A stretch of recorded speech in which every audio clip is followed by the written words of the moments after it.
What's up guys, Boss Chomps TV nga pala. Kahapon nga lang no, sobrang daming mga Pilipino na talagang naapektuhan nitong bagyong Karina no. Lalong-lalo na guys dito sa may Metro Manila. Sobrang dami talagang mga na-provision nito, lalong-lalo na yung mga na-stranded sa daanan at saka yung mga na-trap sa mga kanya-kanyang mga bahay no. Gusto ko lang sana guys magbigay ng konting tips at konting paalala no sa ating mga kababayan dahil hindi lang naman si Karina yung possible na dumating na bagyo sa ating bansa, no?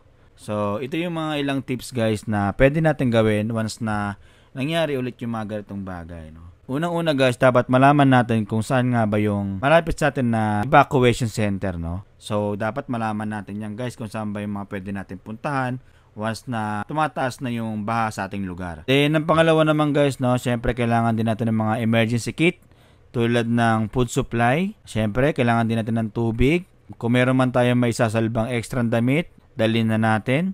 Siyempre, kailangan din natin guys ng cellphone. Importante yan para meron tayong mga contact. Then, kung meron naman kayong power bank, siyempre, importante rin to guys. Dahil meron tayong mga ilang mga evacuation center na walang mga saksakan. Kaya mas better kung meron kayong dadalang power bank. Then, yung pangatlo naman guys, no, ilagay sa isang sealed na bag ang mga mahalagang dokumento. Alamin din ang mga bagay na pwedeng ilagay sa mataas na bahagi ng bahay. Ang kailangan lang naman natin dito guys, no, i-safety natin yung mga dokumento natin tulad ng mga NSO natin, no, yung mga possible na madaling mabasa. Then yung pang-apat naman guys is patayin ang main power o kuryente at tubig. Kailangan natin gawin yan guys. Patayin natin yung main power natin, no, para maiwasan natin yung short circuit. Then para maiwasan din natin yung possible na makuryente tayo, di ba?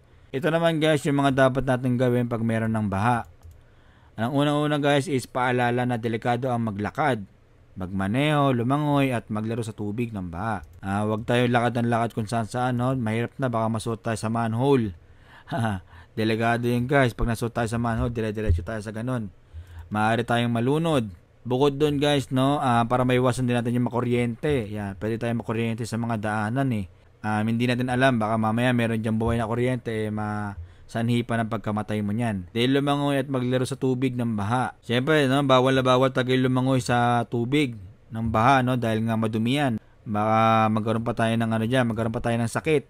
Then yung pangalawa naman guys, no, kung talagang kinakailangan na maglakad ng baha, mag-ingat at magsuot ng solid shoes at magdala ng stick para matansya ang lalim ng bawat hahakbangan. So yun nga guys, sabi nga dito is kung talagang kailangan na natin lumusong sa baha, maganda yung payo dito guys, kailangan natin magdala ng stick, no, para maiwasan natin yung mga yung mga manhole or maiwasan natin yung mga yung mga daanan na sobrang lalalim. Mamaya kasi ma-shoot tayo doon, diretso tayo sa mga kanal, yari tayo diyan, possible na malunod lang tayo diyan, no.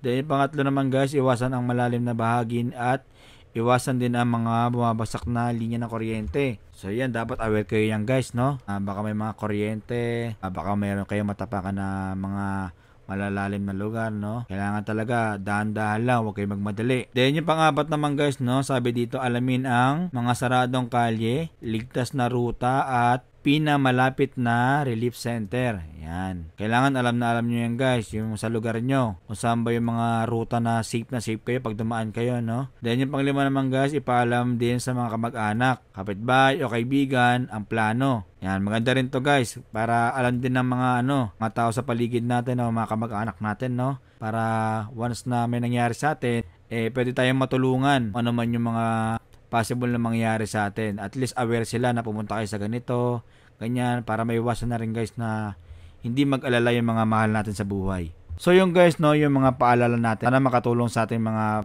kapwa Pilipino, no? Dahil hindi lang naman si Bagyong Karina, so ulit nga sabi ko kanina, pwedeng dumating sa bansa natin. So marami pang bagyo tayong pagdadaanan guys, kaya kailangan safety first lang tayo. At dapat alam natin yung mga ganitong bagay, no? Yung mga basic lang na dapat malaman natin guys, no?